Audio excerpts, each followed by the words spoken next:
এইখন আগমনী মানে ৰতিজৰ SP petrol pump. ইয়াত আমাৰ গাড়ীখন এইখন গাড়ীয়ে টিপ মাৰি অহাৰ পিছত ড্ৰাইভাৰে ঈদত যাব বুলি গাড়ীখন ইয়াত পাৰ্কিং কৰি থৈ গৈছিলে।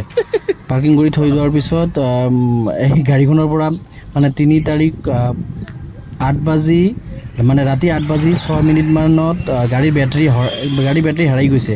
কি কাৰণে এইটো টাইমটো কি কাৰণে জনা গৈছে, তাত GPS লগা আছিলে। GPS ডিছকানেক্ট কৰা টাইমটো ইয়াত দিয়া আছে। চ' ইয়াত CCTV লগোৱা আছে। আমি CCTV ফুটেজখিনি আমি পেট্ৰল পাম্পৰ পৰা চাইছোঁ। দিলে জনা যাব কোনে খুলিছে, মানে কোনখন গাড়ী। নিশ্চয় গাড়ীৰ পাছত গাড়ী লগাইয়ে খুলিছে।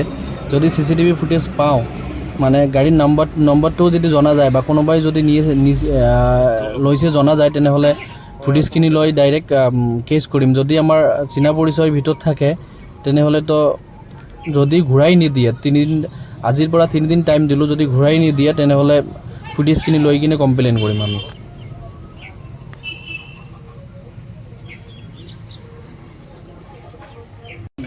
আমি অলৰেডি CCTV ফুটেজখিনি পাইছোঁ। যদি কোনোবাই লৈছে আমাৰ জনাৰ ভিতৰত যদি কোনোবা লৈছে, তেনেহ'লে 3 দিন টাইম দিয়া হ'ল।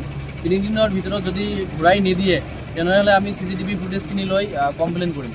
আৰু পেট্ৰল পাম্পৰ পৰা কৈছে যে আমাৰ ইয়াত CCTV ফুটেজ আছে, আমাৰ ইয়াৰ পৰা চুৰি হৈছে, যিহেতু আমি আপোনাৰ পুলিচ ষ্টেচনত গৈ কমপ্লেইন কৰিম আৰু আমাৰ তৰফৰ পৰা কমপ্লেইন এটা কৰি দিয়া হ'ব।